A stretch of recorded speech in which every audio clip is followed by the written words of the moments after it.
now. Oh, fantastic. All right. Hi, hello, Scurry County. It's Dan Hicks, County Judge here.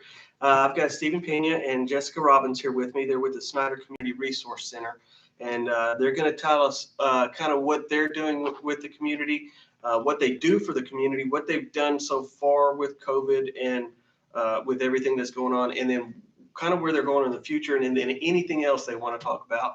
But first, I'm going to give you your daily numbers. Thank y'all both for coming, though. I appreciate y'all being here. All right, in Texas, we've had 215,783 tests. In the Texas hospitals, we have 1,678. Yesterday, it was a little over 1,400. Cases reported is 21,069. In the U.S., there's been 843,186 cases. We've had 543 fatalities. Patients recovered is 7,341. And we have 254 counties in Texas reporting. So we're not all of the counties have case, but that's a lot of them. Scurry County, we've had 118 tested, 5 are pending, 111 are negative, and we still only have 2 positives. And we hope it stays that way. So, Absolutely. A couple more things before I go to y'all. There's been some question about the reopening of the retail businesses. It's retail to go. It's not everybody can go into the businesses. According to the state order, it's retail to go. They drive up, they pick up what they've ordered, and they take it from there. They can't go inside the businesses. That's according to the state order, and that's the order we're following. Yesterday, I made a comment about I would rather see a business than a life go. And I'm going to stand by that, but I'm going to clarify that. Every life in this county is precious, and it's precious to me. Every business is precious here in this county, and we need every business that we have. I'm not suggesting that any business should fail, was not suggesting that, will not suggest that. I just want to see our people protected more than anything else out there. So I just wanted to clarify that because I think there was a little bit of a misunderstanding. People think that I might be saying that I want business to fail. That's not the case. I don't want a single business to fail, but I don't want to lose a single life either. So, and I think life is more precious. So anyway, with that, thank y'all again for coming and give us a rundown on what Scurry Community Resource Center does. Yeah, back in 2000, I think it was 2013, correct? 2014, Snyder Community Resource Center came to be. It was just something that I really felt like at Snyder First Assembly, I pastored for Snyder First Assembly, and we were helping a lot of people go to treatment at that time. I believe it was method just taken off at an exponential rate, and we were sending people to treatment. And I was just seeing a lot of the effects of methamphetamines on our community. And I thought to myself, this is bigger than any one church. So after just some time in prayer and research, consulting with attorneys and things of that nature, I really felt like the direction I needed to go was to start a nonprofit. It's a non-religious nonprofit. It's not a community resource center. And it targets emergency assistance, which is our eye care program. But we also have a counsel on alcohol and drug abuse to help families and individuals that are in the grips of life-controlling issues. And so those are just 2 of the programs that we have. We also have Blessings in a Bag, which we partner with the school district to provide meals to some of our at-risk students here in the community. Just to kind of give you an example, just in the first 4 months of this year, we have served, the Resource Center has served over 5,000 meals to kids in Snyder Independent School District who are at risk of perhaps not having a meal if school is not in session. And so this is on the weekends and of course over spring break and over Christmas holiday, Thanksgiving, and things of that nature. Last year, over 1,700 people were served through the Resource Center, and we confine that to Scurry County. We don't go outside of Scurry County, but we really concentrate on the needs here in Snyder in particular. That the value of those services that we gave was in excess of $60,000. Okay. And so we don't have any federal funding. We rely solely on the generosity of the people within our community. We also apply for grants whenever those are available to us. But I'm going to let our program director, Jessica Robbins, talk a little bit about some of our response that we're doing specifically for COVID-19. Okay, all right. So we had, when it all began, it kind of, we didn't know what to do. We didn't know what the need was going to be. So we kind of met with our board. We met with some other leaders in the community to kind of see what the need was. I think Pastor Stephen had mentioned it several times. We didn't want to just react or panic. We wanted to make sure that we were responding to needs that needed to be done. Mm-hmm. So Snyder ISD SFE contacted us to assist them with the remote sites that they have for the food services that they're doing. If you don't know, Snyder Independent School District and SFE are serving the community meals for breakfast and lunch. But they're doing that during the lunch hour, Monday through Friday. So 11:30 to 1. There's multiple sites. We also had the Scurry County United Way contact us and let us know, hey, we have a relief fund that people are giving to. We want to know what the best way to disperse this is. After they kind of jumped on board, we began to partner with them. We also got funding from First Bank and Trust. So we do have funding that assists with like utility bills, food, shelter, things like that. Okay. Food wise, we kind of refer out. We do utilize multiple resources in the community. Yesterday, for example, someone called me about a rental assistance. We determined that kind of wasn't the need. Their need was more toward utilities because they were able to get their rental assistance through somewhere else. So we do try to utilize any resources that the community offers. That Abilene has an array of resources that service Scurry County, so we try to utilize those too before we tap into any type of funding on our end. Other partnerships in the community are like the Ministerial Alliance, Snyder Independent School District, the area churches, SFA, First United Methodist Church, Eastside Calvary, Trinity United Methodist. Multiple churches support the Resource Center on an ongoing basis just to make sure that we have these different programs. As for COVID-19 specifically, we're focusing right now on utility assistance. Multiple people have been laid off. So if you've been laid off, if your hours have been cut, if your pay has been cut, anything like that, if you've been directly affected by COVID-19, we do have funding specific for that to assist people. That's good.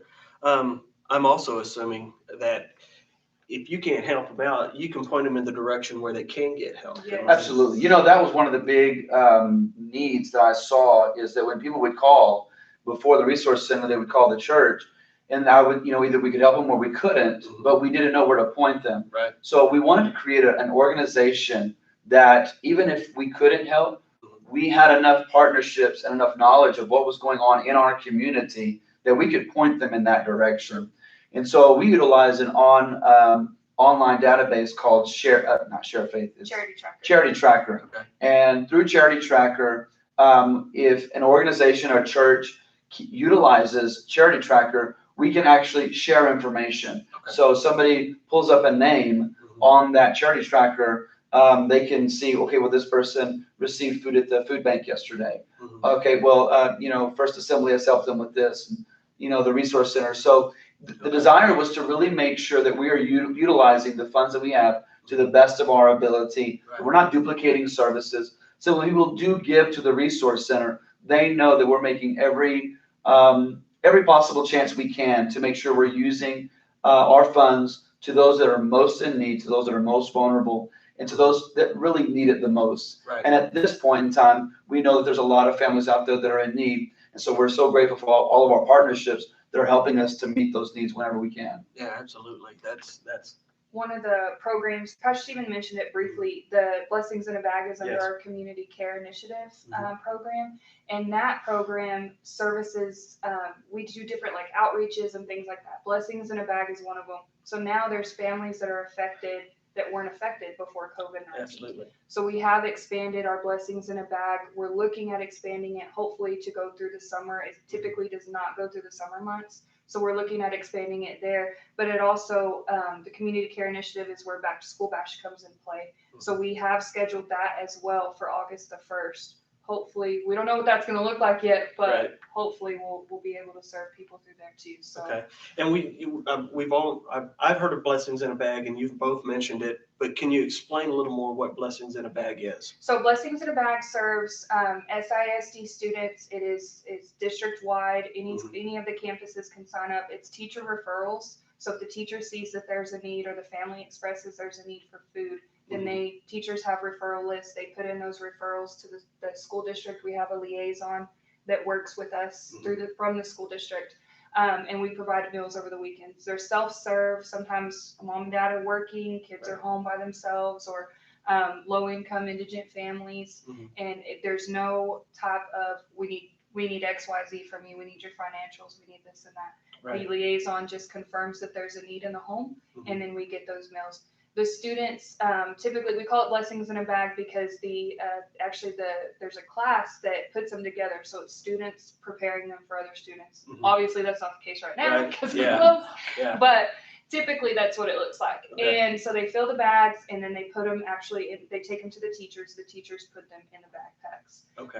Older students who maybe don't have backpacks, they can go to the offices. I think the junior high has communities and schools that they can go in that office and get it. And so how is that being processed now? Since there aren't any schools, are they still able to go up to the school to get it, or? They are. It's basically the A staff has stepped up and said, we're going to take this on. Okay. So they are preparing the different bags, and they're working with the families to get them either picked up or delivered to them. Okay. All right. That's a lot of resources. It really is. When you talk about assistance with utility bills or with food, you're talking about drug and alcohol care also, and then a whole list of other things. I don't know if you'll be able to answer this question or not. It's just something that came to me while we're sitting here. There is a lot of drug and alcohol addiction, but when you start having depression fall into this, which people are going to start getting depressed in this type of situation because they've lost their job, they don't see an end in sight right now. Sure. Are you seeing any more of that? Are you hearing any more about that? Do you have access to mental we do capabilities? We've been making referrals. It started with the church, and then when the resource center started, it just kind of all flowed into the resource center. We've been making referrals to counselors, therapists for a variety of different needs. And so sometimes people forget that when you have somebody that has an addiction and they go off to treatment, that's all fine and good. They're spending 3 months or however long they're in treatment, and it's just sunshine and roses as they get better, but the family has stayed home. Right. And their reality really hasn't changed any. And so that's really been a passion of ours, is the family, is really dealing with a holistic approach to helping these families that are dealing with addiction, because one person may be the one that's the addict, but the whole family is having to deal with it, struggle through it. Right. So we've been making these referrals. We have counselors that we refer to, that we try to connect with. And so yes, the answer is yes. Now, as far as seeing an uptick in it, honestly, a lot of the phone calls, and as Jessica could probably talk to this with more clarity than I could, but the phone calls that we're getting are really specific physical needs at this point, more than anything else. Now, as far as on the ministry aspect of it, absolutely. From a ministerial aspect of it, I've kept in contact with some of my minister friends. We're actually not competitors. We're actually friends. I heard that recently. So I'm very grateful for the other pastors in the community, and from the conversations that we've been having, the answer is yes. People are struggling. And yes, the needs it may start with the physical need, but it definitely, especially us as men, it moves into an identity. Sure. We identify with what we do. Yeah. You put 2 men in a room, in 30 seconds, somebody's going to ask the other one what you do for a living. Exactly. That's just the reality of what it is. And so it's a scary thing. I've been getting phone calls and texts and things of that nature of, Pastor, I'm scared. I'll be honest. Right. I'm really afraid of what's going on here. And it's a real issue. But the greatest thing we could possibly do, whether it's as an organization, but really as individuals, and that's to realize that. And I guess us as ministers and those that have a background in law enforcement or in the medical field know this for a fact, that whenever you have a situation that is as real and difficult as this is, emotions are heightened. Absolutely. And so everything becomes bigger than it actually is. Mm-hmm. And that's the thing to remember in this season. And that's the thing I think a lot of us as ministers have been trying to relate to our congregations while we're at homes, while mom and dad are stressed out about having to help with school and worried about jobs. It's in these moments that we have to remember, we have to be very intentional with being patient, with being kind, with realizing this is just a season. We will come out of this. And it's the real question is, how much damage am I going to do from here to there? Or how much am I going to learn from here to there? Sure. And whether that's learning it about myself, or whether that's learning it about God, or whether that's learning about the generosity of our community. And that's what we're seeing, is we're seeing so many people step up in the midst of all of this. Jessica's had so many, the Resource Center's had so many volunteers that have said to us, we're in it till the end. We're in it till the end. And, you know, when we called our volunteers after the first case hit, we called them to remind them, or to tell them, I don't know if you know this or not, but we have a case here in Sonner. We just want to touch base and make sure, are you okay with still serving? Are you okay with still helping? And we are very excited with the number of people that have said, you know what, we're in this thing.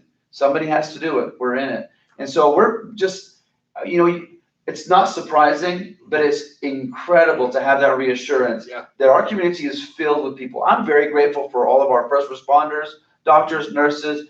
There's a lot of other people that are on a daily basis going out there and are vulnerable, if you want to use the word, but allowing themselves to be for the benefit of somebody else. So we're very grateful for that. So we are seeing people that are struggling, but I'm very grateful that there are so many resources. And if you have a need, you can call the Resource Center. We can make those referrals. Or if you just need somebody to talk to, there's so many wonderful ministers in this town that are ready and willing to listen, to pray, to talk to, whatever the case may be.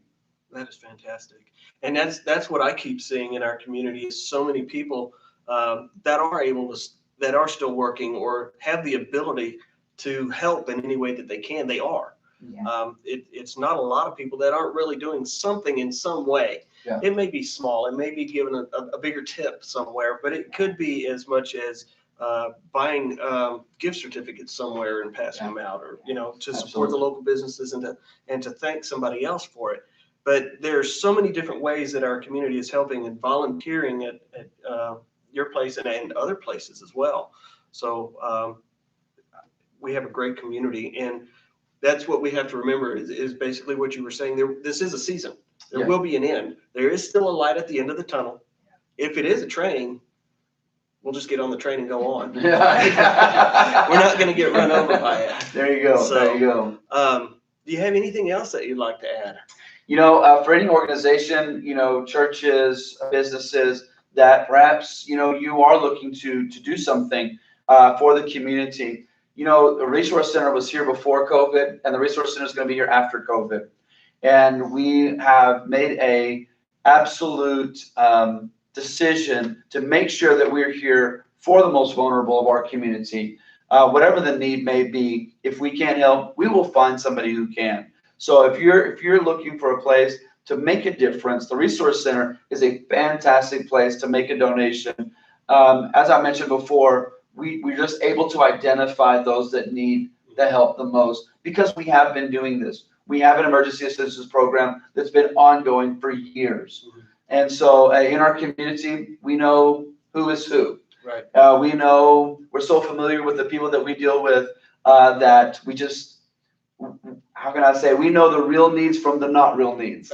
And so it's a great place to be able to make a difference and know that it's going to go to the best place possible. Absolutely.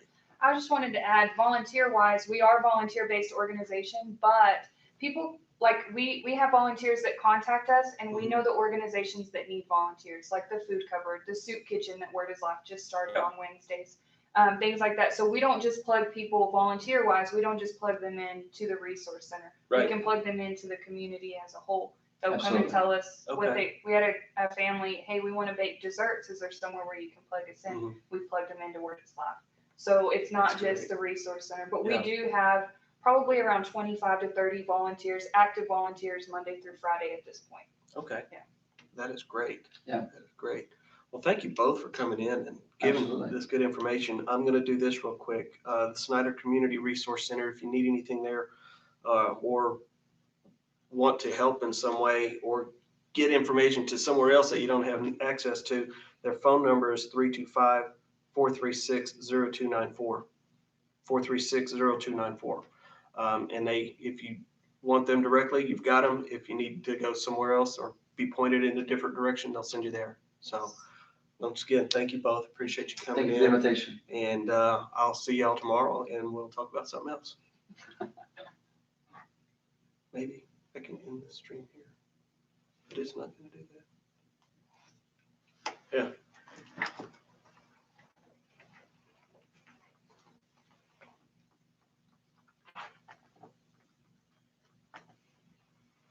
Awesome.